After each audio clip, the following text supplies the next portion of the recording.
আপনাকে দাওয়াত দেওয়ার জন্য আসছি। আবু জাহেল রাগান্বিত অবস্থায় বলে, ভাতিজা ডাক দিয়া বলল, চাচা আপনি কি খাইতেছেন? বলে, পাথর খাইতেছি। আমার আল্লাহ পাক নারাজ হয়ে গেলেন।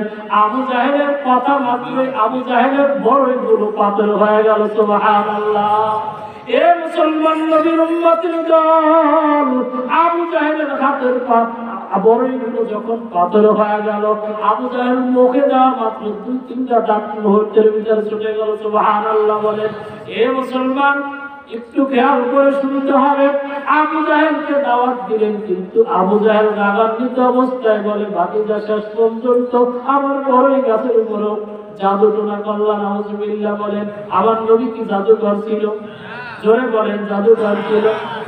যেই আওয়াজ হয়েছে তাতে মনে হয় সামনের লোকেই যায়, এত মানুষ। জোরে বলেন, আমার নবী কি জাদুকর ছিল?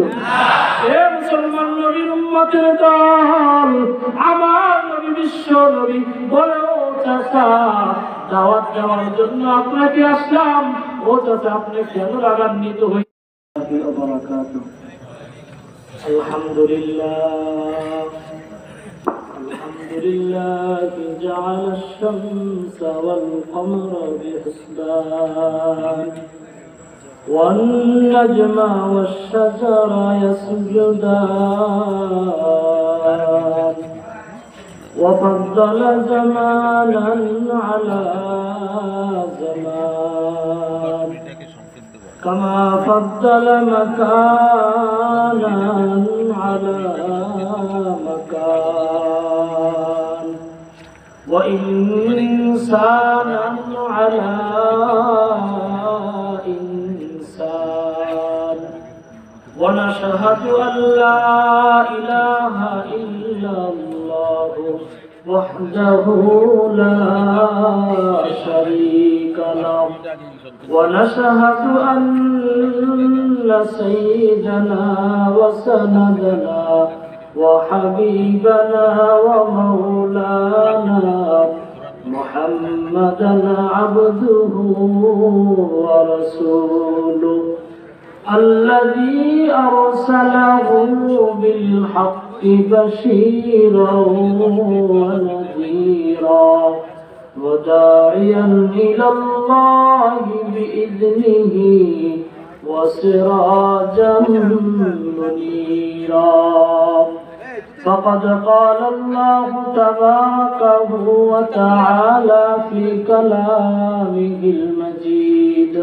والفرقان الحميد أعوذ بالله من الشيطان الرجيم بسم الله الرحمن الرحيم إن الدين عند الله الإسلام صدق الله العظيم الحمد لله আল্লাহ তাআলার দরবারে অসংখ্য অগণিত শুকরিয়া যে মহান রব্বুল আলামিন এত সুন্দর একটি পরিবেশকে দীর্ঘদিন অপেক্ষা করার পরে যে আল্লাহ রব্বুল আলামিন এই পূর্ব উত্তরপাড়া কোটালীপাড়া ফাজিল মাদ্রাসার ময়দানে এত সুন্দর একটা পরিবেশ কবুল করলেন, এজন্য সকলে বলি আলহামদুলিল্লাহ। ওয়াজ মাহফিল এখন মোটামুটি প্রতিদিনই প্রতি এলাকায়, প্রতি মহল্লায়, প্রতি সমাজেই হয়, কি বলেন? কথা ঠিক না? এজন্য ওয়াজ এখন সবাই আমরা কম বেশি শুনি। পাশে বক্তা বসা, মুরাব্বিরা বসা, সভাপতি বসা, সমস্ত মুরাব্বিরা সামনে বসা। এজন্য আল্লাহ রাব্বুল আলামিন কিয়ামতের দিন যেন এই সবাইকে একসাথে একই জান্নাতে যাওয়ার তৌফিক দান করে, সকলে বলেন আমিন। আল্লাহ পাক কোরআনুল কারীমের ভিতরে সূরা আলে ইমরানের একটা আয়াতের অল্প একটু অংশ তেলাওয়াত করছে। আল্লাহ রাব্বুল আলামিন বলেন, ইন্নাদ দীনা ইনদাল্লাহিল ইসলাম। এ দুনিয়ার মানুষ, আমি আল্লাহর কাছে ইসলাম ধর্মটাই একমাত্র ধর্ম। কথা বলেন ঠিক কিনা? এ মুসলমান নবীর উম্মত, আল্লাহ পাকের কাছে ইসলাম ধর্মটা একমাত্র ধর্ম। কারণ আল্লাহ রাব্বুল আলামিনের কাছে ইসলাম ধর্ম যদি একমাত্র ধর্ম হয়ে থাকে, তাহলে আমরা যেই ধর্মের ভিতর আছি এই ধর্মটাই কিন্তু একমাত্র গ্রহণযোগ্য ধর্ম আল্লাহর কাছে। সুবহানাল্লাহ বলেন। এ মুসলমান নবীর উম্মতের দল, আল্লাহর নবী বিশ্ব নবী রাতের বেলা রেডি হইতেছে দাওয়াত দেওয়ার জন্য, ইসলামের প্রচার করার জন্য। হঠাৎ করে খাদিজাতুল কুবরা ডাক দিয়া বলে, ওগো নবীজি কোথায় যাইতেছেন আপনি? আল্লাহর নবী ডাক দিয়া বলে, খাদিজা রে, দাওয়াত দেওয়ার জন্য আমি যাইতেছি। ডাক দিয়া বলে, আল্লাহর নবী সবাইকে দাওয়াত দিতে গেল, আমি খাদিজার কাছে কোনো বাধা নাই, কিন্তু একটা মানুষকে দাওয়াত দিতে যাবেন না এখন। বলে, কোন মানুষটাকে দাওয়াত দেওয়ার জন্য নিষেধ করো? বলে, আল্লাহর নবী আবু জাহেলের কাছে এখন দাওয়াত দিতে আপনি যাবেন না। কারণ খাদিজাও জানে আল্লাহর নবী দিনের বেলা সবাইকে দাওয়াত দিলেও রাতের বেলা আবু জাহেলের কাছে দাওয়াত দেওয়ার জন্য যায়। ডাক দিয়া বলে, নবী গো, রাতের বেলা যাইতেছেন যেহেতু আমার মন বলে আপনি আবু জাহেলের বাড়িতে যাবেন। ওগো নবীজি, আবু জাহেলের বাড়িতে দাওয়াত দিতে যায়েন না। আল্লাহর নবী বলে, খাদিজা শোনো, সবার কাছে আবু জাহেল খারাপ হইলেও আমি মুহাম্মাদের কাছে আবু জাহেল কিন্তু খারাপ না। ওগো খাদিজা, তুমি শোনো, আবু জাহেলকে মানুষ খারাপ মনে করতে পারে, কিন্তু আবু জাহেলের একটা কথা তুমি শোনো, আমি মুহাম্মাদের মা ছিল না, বাবা ছিল না। ছোট্টবেলা আমি মুহাম্মদ একা একা বাবার কষ্টে মার কষ্টে জঙ্গলের দিকে যাইতেছিলাম। হঠাৎ করে আবু জাহেল আমাকে দেখে ফেললো।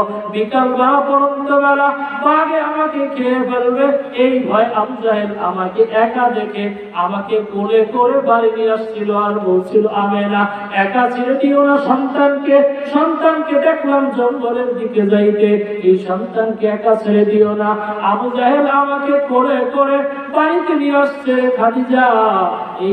এই আবু জাহেল আমাকে এত ভালোবাসার কারণে আমি এই আবু জাহেল আমার চোখের সামনে জাহান্নামে যাবে, তা আমি মুহাম্মদ সহ্য করব না। সুবহানাল্লাহ।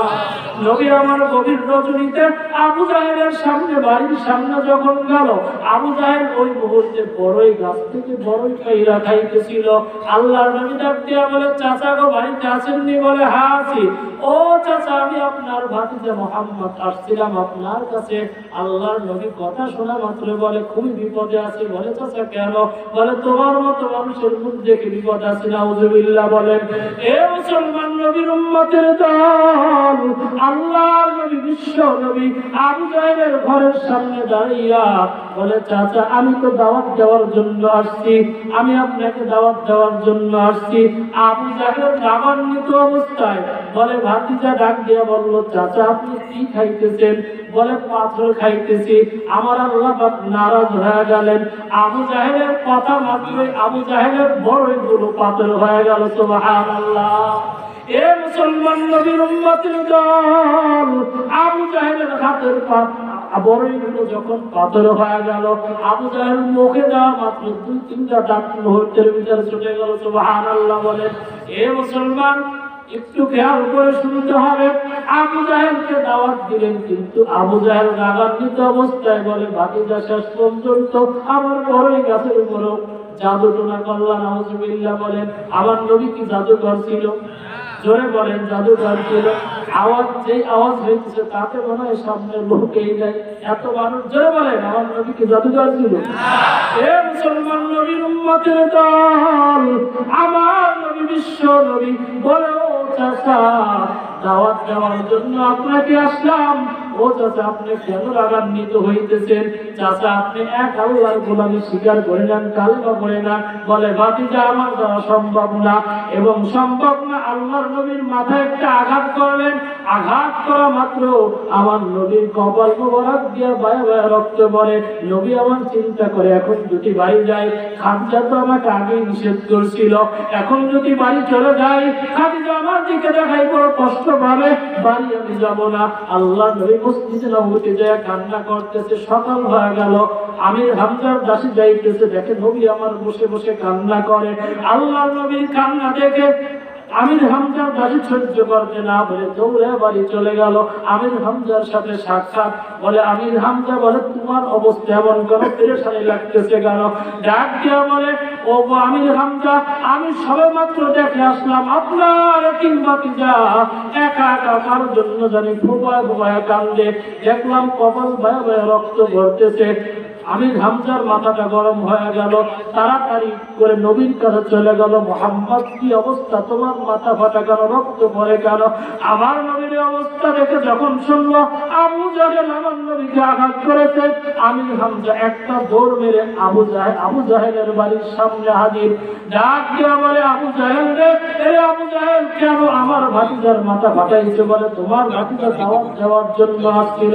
আমির হামজা দেরি না করে বড় ভাইটা বের করে আবু জাহেলের মাথার উপর উল্টা আঘাত, সাথে সাথে আবু জাহেলের মাথা বাইটা রক্ত বের হয়ে গেল। নবীর সামনে যায় বলে ভাতিজা রে, কিছু না করতে পারলেও তোমার প্রতিশোধ নিয়ে আসছি। আল্লাহর নবী কাঁদে আর বলে চাচা প্রতিশোধ নেওয়ার জন্য আসছো, আমি নবীর কাছে আমি খুশি হইতে পারলাম না। আমি নবী তখন খুশি হব যখন আমার চাচা আমির হামজা ইসলাম ধর্ম গ্রহণ করবে। সুবহানাল্লাহ। আমির হামজা ডাক দিয়া বলে এ ভাতিজা, আমির হামজা ইসলাম ধর্ম গ্রহণ করলে যদি তুমি খুশি হও, আমি তোমাকে সাক্ষী রেখে এখনই পড়তে চাই, তুমি আমাকে পড়া দাও লা ইলাহা ইল্লাল্লাহু মুহাম্মাদুর রাসূলুল্লাহ। সকলে বলেন না সাল্লাল্লাহু আলাইহি ওয়াসাল্লাম। এ আমার